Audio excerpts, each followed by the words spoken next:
Well, we're back again with yet another No Fluff analysis, and this time I'll be going over the new summon showcase featuring Lazry, Gauld, and Gaibhne Creidhne. I don't think that's actually how you pronounce the Irish names of the dragon, but hey, I'm not Irish, that's my best approximation. Anyway, let's get straight to it with the first 5-star unit added with the showcase. It's the 5-star Water Axe, Lazry, the Mechanized Blacksmith. Lazry's first skill is Smithy Spin, which deals damage to enemies ahead, inflicting frostbite. In high power mode, this becomes Hyper Smithy Spin, dealing damage and increasing the damage dealt by the user's next skill by 20%. Lazry's second skill is Smithy Arm Forge mode, which increases the team's strength by 15% and critical rate by 10% for 15 seconds. In high power mode, this becomes Smithy Arm Power mode, dealing damage to a target and nearby enemies, as well as immediately readying Lazry's first skill for use. Lazry has the standard Axe defense co-ability, but also has, as a chain co-ability, granting the water units Frostbite equals user strength plus 13%. So when a water unit inflicts Frostbite, they gain a 13% strength buff for 15 seconds. Lazry also has Frostbitten Punisher, Burn Resist, and at or above 70% hit points also gains 35% skill damage. You may have noticed that Lazry has the low and high power modes. This isn't described at all in Lazry's abilities, but essentially functions like Valeria and Mitsuba's stance changes. Contrary to how it sounds, standard attacks are the same in both low and high power modes, only Lazry's skills are changed. It's tricky to figure out how to optimally play Lazry though. I imagine you'll want to be in high power mode for some damage output once an enemy is frostbitten, but maybe you'll want to stay in low power mode to buff the rest of your team. Smithy Arm Power mode has some high modifiers, and buffing that by 20% with a Hyper Smithy Spin could lead to some really satisfying big numbers. Lazry's definitely geared towards enabling a frostbite oriented team, especially with her chain go ability granting strength buffs.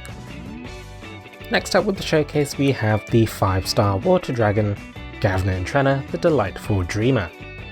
Those are approximations to the Irish names. I cannot claim to know how to pronounce Irish, but hey. Moving on, Gaibhne Creidhne grants water units plus 45% strength and a new ability, Skill Recharge, filling 35% of a skill gauge after using that skill. Doing the math, this is roughly equivalent to 53.8% skill haste. Gaibhne Creidhne's skill is Dazzling Dance Floor, which creates a buff zone for 10 seconds that gradually fills the skill gauges of adventurers inside. So I feel Gaibhne Creidhne somewhat power creeps Halloween Maritimus, though I suppose that isn't all too bad considering Halloween Maritimus is a limited dragon. Characters such as Gala and Story Alazan will probably want to use Gaibhne Creidhne to pump out buffs faster than they already do. While not part of the reveal video, we also have a 4-star unit added with the showcase, and that is the 4-star Water Lance, Gauld, the Blood Fist. His first skill is Chaotic Fissure, dealing damage to enemies ahead and inflicting frostbite. This deals extra damage against frostbitten enemies. It also has Skill Shift. Phase 2 increases the frostbite success rate and damage, and Phase 3 buffs Gauld's strength by 15% for 10 seconds. Gauld's second skill is Stone Foundation, which immediately readies Chaotic Fissure for use and increases Gauld's strength by 25% for 5 seconds. Gauld has the standard Lance hit point co-ability and also has grants water units the Frostbite equals user strength buff, but caps out at 10% for 15 seconds. Gauld has the other abilities of plus 10% strength at 70% hit points or above, Stun Resist, and Frostbitten Punisher. Gauld seems to be another addition to the Frostbite roster, and a decent addition to the backline of any characters inflicting Frostbite. Stun Resist stops him from being used in High Brunhilde without some deliberate sacrifices of damage for Burn Resist, but I imagine that High Brunhilde is a relatively easy fight now. I'm sure some people will try to clear with him. Anyway, while not part of the showcase, we also have some Wyrmprints added with this update. The 5-star Wyrmprint added with this update is Proper Maintenance, granting plus 15% strength at maximum hit points and buff time plus 20%. This is a somewhat odd combination of abilities, since buff-oriented characters aren't typically worried about pumping out damage. Although I could see someone like Tobias using this. For most buffers, however, their main contribution to team DPS is through their buffs, so I feel like the plus 15% strength won't be utilised all that much. The 4-star print added with this showcase is his clever brother, granting 20% Frostbitten Punisher and 5% Skill Haste. This seems to be a pretty good print for Frostbite teams at a glance, but I'm not sure how useful the 5% Skill Haste will be, since it might be too insignificant to actually make skills ready for use in fewer hits. It'll most likely have to be paired with other sources of Skill Haste to help reach breakpoints, but in the end, Frostbitten Punisher is going to be a good print for those affliction-oriented teams.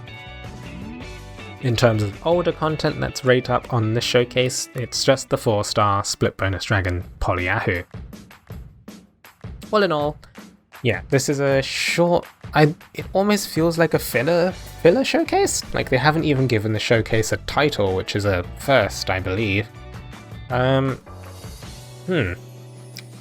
Lazry obviously seems quite interesting to use, and I think Lazry will...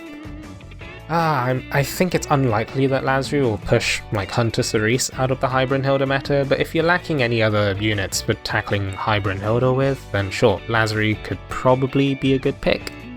The new dragon, for example, is someone you'll want to get if you want to replace Halloween Maritimus, but it's hard to say. Obviously I'm holding out for the Part 2 Fire Emblem Heroes Showcase, and with the Fire Emblem Heroes Showcase like Part 1 coming up in just about a week, I imagine, then I feel like it'd be better to hold out your mana until then.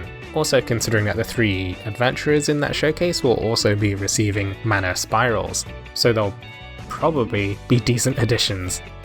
Anyway, thank you very much for watching, take it easy, stay safe, and I wish you luck in your upcoming polls.